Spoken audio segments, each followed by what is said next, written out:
Hey everybody. So I got something a little different for you today. Because of COVID, I got a little bit behind on my filming, so I didn't have a tutorial ready for you this week. But I have something else that I made during my time off that my husband loved, and he thought that maybe I should share this with you instead.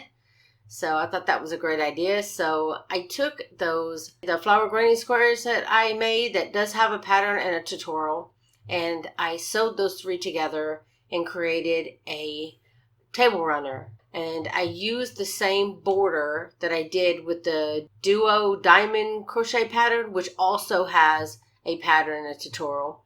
And I used it as the border.